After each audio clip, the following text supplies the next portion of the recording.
Welcome back, everyone. It's great to have you here. All right, tonight we're going to be doing Chapter 2 and Chapter 3. You caught on to Chapter 1 last week. It's kind of a preview, a trailer, so to speak, even though we did the whole chapter.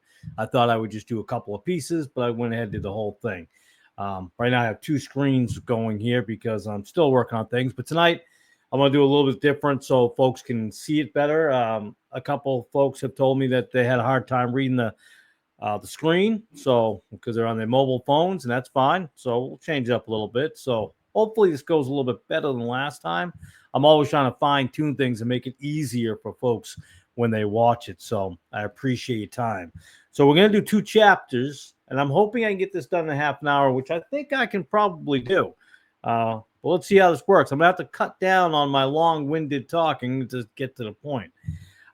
But again, these videos are really meant for those who hold the King James Bible, even if they're into other manuscripts, Textus Receptus. I know a couple people that I've been watching recently that one in particular, but I'm not going to go down that road yet. And there's nothing wrong with that. I think the Textus Receptus obviously is awesome. But I'm a King James Bible. I've always said you don't need Greek and you don't need Hebrew. You don't need the rest. Now, I've always wanted to learn French, Greek, and Spanish along with sign language because I just want to. That's got nothing to do with me having to understand something. We have the perfect word of God in the King James Bible. But these are for those who defend, and when people say to them, well, you know you're not reading the original King James Bible, 1611. You get that a lot, and you're not reading the same Bible. But my intention here is to prove that you basically are reading the 1611. And for those who don't have a ready defense, like I have two kids that I want them, well, we have more than two kids, but two younger ones here at home. I want them to be able to defend the King James Bible, and they're never stumped, and they don't have to have some goofball like the Mark Wards and the James Whites of the world confusing them, because that's what they do. You can't notice how the attack is only on the King James Bible. Should be a red flag clue number one for you. But anyways, all right, I want to get right into it. So let's just pull up the screen here.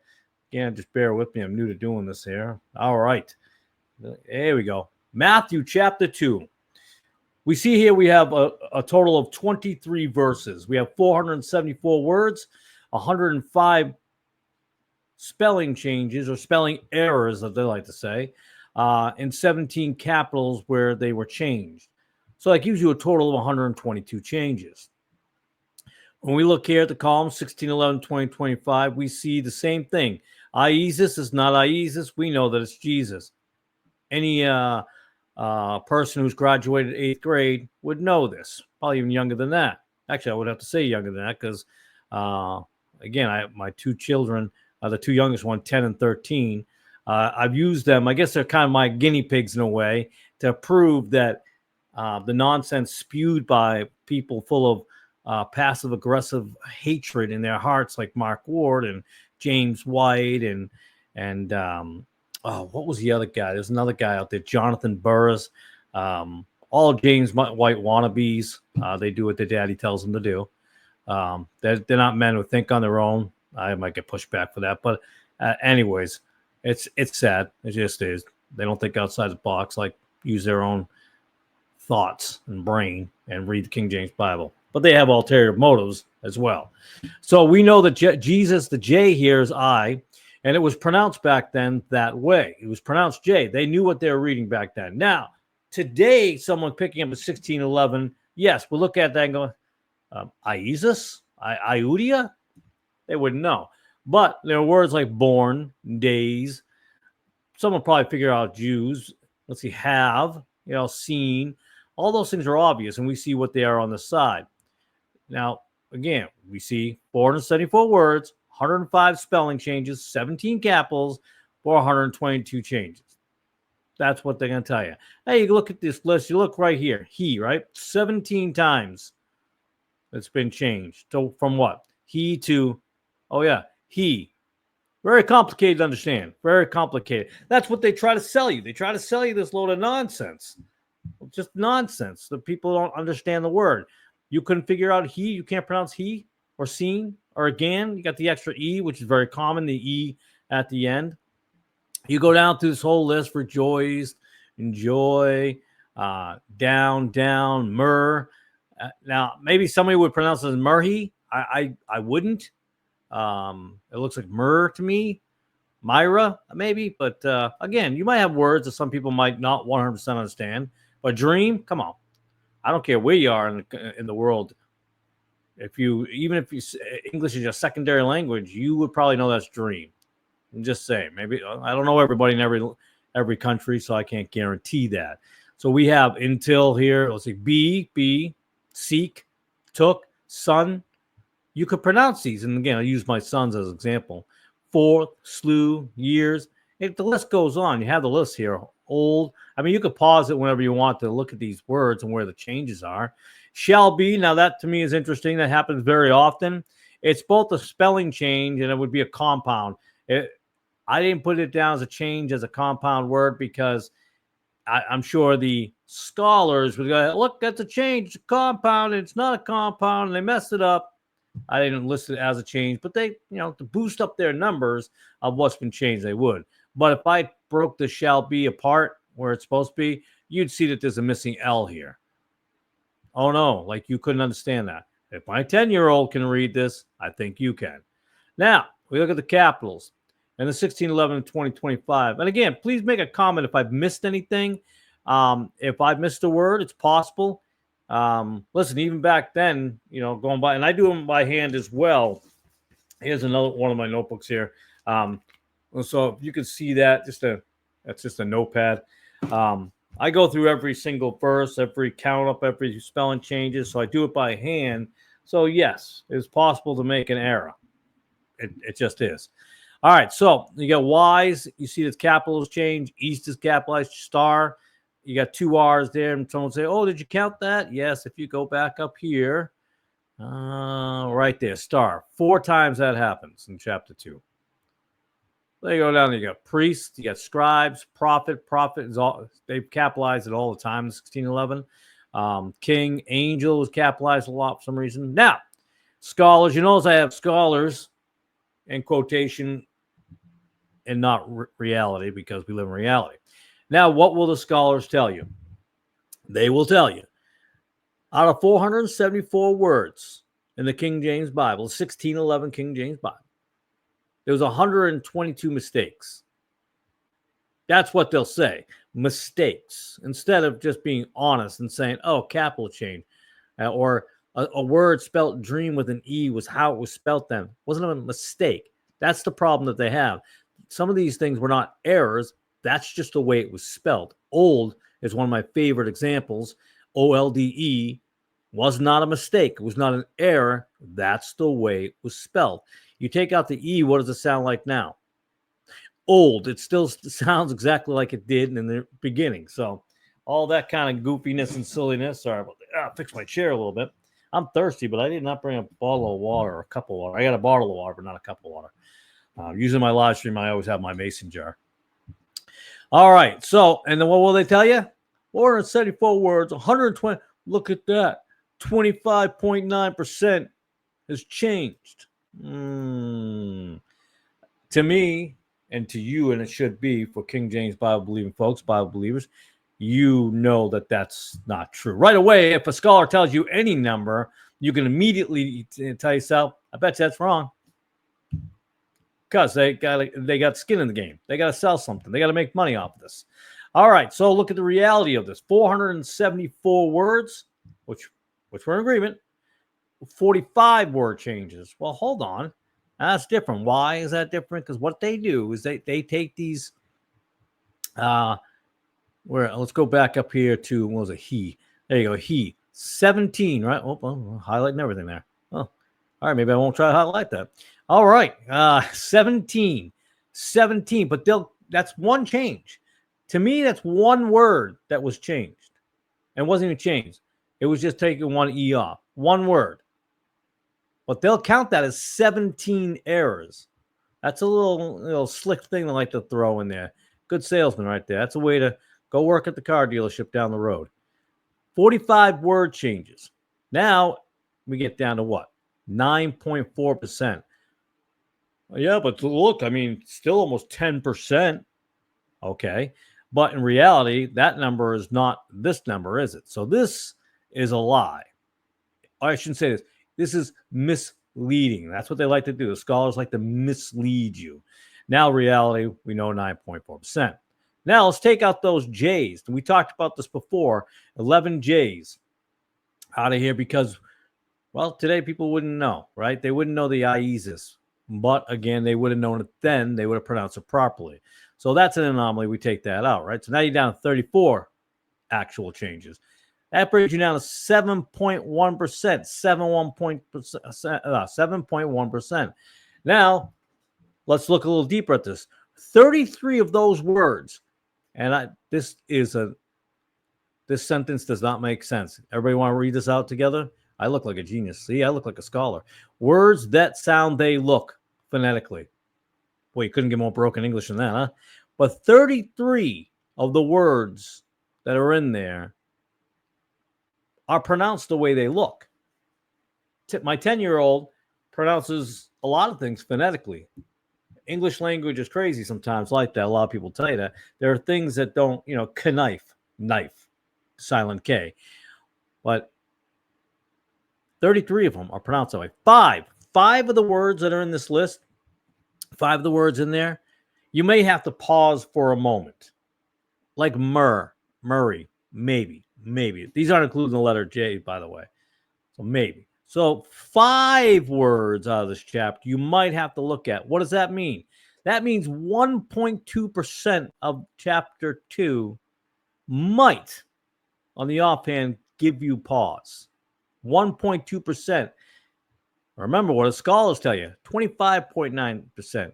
In reality, 1.2%. Now, what is the difficulty level of the 1611? Well, I use my boys. They've been very helpful.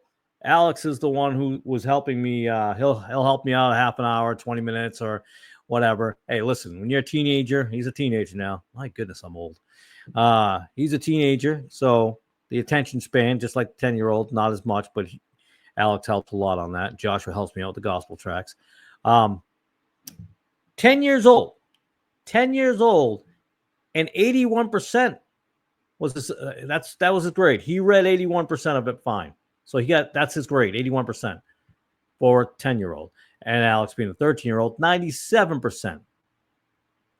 81%, 97%. So if a 10-year-old, Alex is already at 97, and Joshua, listen, I love my sons. I love my youngest son. But if he was in public school, which he's not, we homeschool, Josh would be a pullout because of attention span. I'm telling you, he's all over the map. Incredible kid, smarter than I think he thinks he is. But he's a handful. He's not a bad kid. He's just like, he's always needs to be doing something. Nothing wrong with that. That's why homeschooling is great, because you can work around those things. You don't have to give them drugs. 81%. So, all right, that's going to end chapter 2. We can see that if a 13-year-old has a 97% success rate reading the 1611, a 10-year-old has an 81% success rate reading the 1611, with the reality knowing 1.2% of that actually chapter may give you difficulty. May, on the outside chance. That's not too shabby. All right, let's move on to chapter 3. Now, again, if I've missed a word or a capital, I'm not looking at punctuation right now. I'm not looking at. I didn't put in the commas and the semicolons, because that's a longer history of talking about things. You got to remember, when they wrote in Greek, there weren't certain punctuations, so I don't get as involved in that. I might looking that down the road and put the numbers in. But right now, I'm looking at what I think is more important, is the readability of it. All right, Matthew chapter 3. Here we go. All right, Matthew chapter 3. There are 17 verses, 386 words, 77 spelling errors. Again, errors. 4 capital changes for a total of what? 81 changes, right? If you don't mind. Thirsty, what can I tell you? I live in Tennessee. It's a little hot today. People in Texas going, you think you're hot. All right. 17 verses, like I said, 386 words, 77 spelling errors, 4 capital changes for a total of 81. Now, what are these words? We're going to go through a couple of these words. 1611, days. Days. These are words that you can pronounce just fine. These are the changes. These are the big changes now. John, we know what it is. But again, back then, you would have, back in 1611, you would have pronounced this like this. Wilderness. Well, ye, that's a tough one, right? Kingdom, I bet you couldn't figure that one out. Heaven, that was a tough one to read. Voice, it looks like voice to me. Hair, leathern, loins. Now somebody's going to say, well, leathern, does anybody know that? Well, how about you teach a person? Just one time. Somebody said, well, in different languages, if I'm in China or if I'm in Slovakia, if I'm in, I don't know. I'm trying to think of a different place. India, they might not know. Maybe. And that's okay. But you can quickly tell someone. If you have a word and you just give them the definition, they're going to know what it means next time I see it. Doesn't take long, in my opinion, to tell them that. All right. Now, look. Honey right here. Sure. That could be a honey. You could pronounce that honey. Sure, it's possible. I mean, I would because I've already been predispositioned, I can talk, to know what this word is. So, a little bias. Now, here's another compound word. You'll find this very often, too.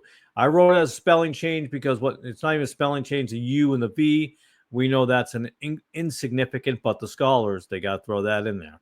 They'll throw in anything they can. Anything they can to try to prove their point. We to we, again, a lot of these simple words that we have in here have every, the V and the U, they knew what it was then, up. So it wasn't even a problem then. Again, these are not mistakes. There are mistakes and errors. There's some missing letters in certain words, like at the end. I just was looking at one of them. I think it was in Galatians. I can't remember, in 1611. I can't remember what it is. I apologize. But you look at it, you knew what the word was supposed to be, but the last letter is gone. It's just missing. Those are errors. Okay, I'm fine with that. And dove, which is interesting. My 10-year-old knew this was dove, and I was like, okay. But again, he probably knows because the king, he reads the Bible, so he knows what it is. You got like fourth, laid, fruit, hewn. And that actually, you see hewn over there? That actually looks like hewn. I wouldn't even change it. Because I guess someone would say hewn, but hewn? Maybe. But it looks like hewn to me. Down. Cometh. You could have left the M in there. It wouldn't have been any different. Nobody would have even known the difference if they didn't change the language when that one, taking off that one M. Shoes. Sure, somebody's going to go, oh, no, it looks like shoes. Come on, man. And that's a problem. A lot of these folks do that. They try to make it sound more complicated than it actually is. It's not that complicated. I promise you. It's not. There's going to be a couple of words in there, but at the end of the day, this is what you're looking at. These are the words. These are all these hard, difficult words. And yes, we're going to get to the archaic words, but I'm not looking up all the archaic words right now. I'm taking them by chapter, and we'll explore them when we get to each word. Because I'll add that into the percentage changes and how big of a deal that is. Chaff. Maybe someone could say chafe here or chafe. You never know. Burn. These words are all words that you know, that you would have pronounced. If I never gave you this King James, I gave you this King James, most people would have said it phonetically. They would have done it phonetically. That's how they would have pronounced it. And there's nothing wrong with that. Son, that's my favorite one. All right, capitals. Again, we look at this 4 of them, right? I didn't put the numbers on the side here for some odd reason. Prophet, it's not capitalized anymore. Baptism has an E at the end, and now it doesn't, and it's lowercase. Now, I'm not 100% sure. I'm pretty sure. Not 100%, but pretty sure. There it is. Okay. I want to make sure I did include it because I don't want to mislead anybody. So it's right here. I count it as a spelling change as well. Therefore was a capital T and then lower. Now you see a lot of this happening with the holy. So this was actually lowercase in the 1611, 2025. 2024, 2020. I just said I put 2025 because today's 2025. I probably should just start putting, today's, modern King James. I don't tell you. All right, now we get in the other part. We're 20 minutes in. That's not bad. We're doing all right. We're doing all right. Here's the fun part, the scholars part. There's 386 words and 81 changes. Again, they might even say errors or mistakes. They like it's all verbiage is an important thing. I've taught the kids that as well, even my oldest boy. Verbiage is important because you have to listen and understand verbiage because people will say things in a certain way to psychologically put you at a disadvantage of having faith in what you have. They put that question, that doubt. And that's why I don't want you to have that doubt. And some people say, Steve, I don't need these lists. I have complete faith in the King James Bible. I don't even need these lists. And that's awesome. I agree with you. I didn't need it either. But I feel like it might be helpful to some folks to have this list. It's an easy go-to and go, yeah, what changes? Because not only are we on constant attack or being constantly attacked now as a Bible carrying Bible, King James Bible believer, we have to deal with these attacks, and they're going to increase. All right, so and what are they going to tell you? Look, 20.9%, almost 21%. They won't say 21. They won't say 20.9. By the way, that's another thing. It's a psychological aspect of this. They'll say nearly 21%. Well, it's not 21%. It's 20.9. You could use. You mean under 21%? You could say that. Well, I'd say 20.9. That's the calculation that comes out to 386 words in reality. 55 changes. That actually brings you to 14.9%. Not bad. It's a lot less than 20.9, right? But as you well know by now, we go a little bit deeper. 44 words if you minus the J words. So if you minus the J words, the J letters, I don't know why I wrote words. J letters, if you remove those, because we already know Isis is Jesus, Iuda is Judah, Iotham is Jotham, Iosaphat is Jehoshaphat. So all those type of things. So now we're down to 11.3%. We're just over half of what the scholars say is the changes. So now we're not even nearly where they are, right? So now you have, like I said before, let's see if I wrote this properly. Words sound they way they look phonetically. Boy, I tell you, I got to hire someone to type my stuff. I'm telling you right now. I'm kidding. I'm not going to hire anybody. Maybe I should slow down when I'm typing my words. 38 words. There are 38 words that you would phonetically spell or phonetically pronounce now. Remember, we talked about the phonetics of this. It's going to sound it like took is took. It sounds like took. Took with an E and took without an E sounds the same. You would know the difference. Now, like I said before, there are 6 words that you may have to take a second look at, maybe for a second, just to make sure. And again, we're not including the words that start with J. You might have to take a step back for a second. Let's go up here. Let's find maybe unquenchable. That might be one of the words. That could be even chaff. Could be one. That could be one too. Maybe it's less than 6. I'm looking at it. None of them are difficult to me.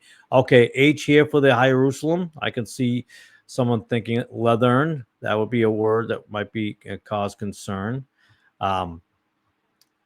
I don't know what 6 I put down because it's not even 6 to me. But anyways. But in reality, what did we talk about before? 1.5%. When you get down to it and have only those 6 words that may or may not give you trouble, that's it. 6 words. And even then, I think you can figure it out. So that means 1.5% of this particular chapter might give you difficulty. 1.5%, if you speak English, might give you difficulty. Again, if you're in another country like India or wherever, I can't, I can't tell you if they could figure it out. But if you're English, because it's an English Bible for the English-speaking country, and most countries speak English, by the way, sometimes I think people can speak better English than Americans do. failure of your public school system there. All right, difficulty level of the 1611. Well, Joshua took a slight dip. Chapter 2, he got an 81%, a B minus. Would that be a B minus in school? Now he's got a C plus, 10 years old, 76.3%. And Alex over here, 98.1%. So it looks like he was able to read the words a lot better. He had 97% than before. So again, I have to reiterate, between a 10-year-old and a 13-year-old, one can read 76.3% of it, and the other one 98.1% of it. I use both, but I'll again with Joshua, 10 years old, if he can read 76.3, I think an American or Englishman, adult, could figure this out. So again, like those fools, those knowledge-seeking fools of the Greeks, the Mark Wards and so forth, the people who want to have nothing but knowledge of man, but not of the Bible. I'm just saying. So that's chapter 2. That's chapter 3. Next week, I gotta look at the big whiteboard over there. I think we could do 4 and 5, or we might do 4 on the next installment. So, which would be next Wednesday, or this upcoming Wednesday. I'm sorry. All right. Well, thank you for your time. I appreciate it. And we did get in under 30 minutes. So not bad. Not bad. All right. With that, I got to tell you, God bless. I appreciate your time as always. And let me just remove this here right there. And have a wonderful and beautiful evening. God bless.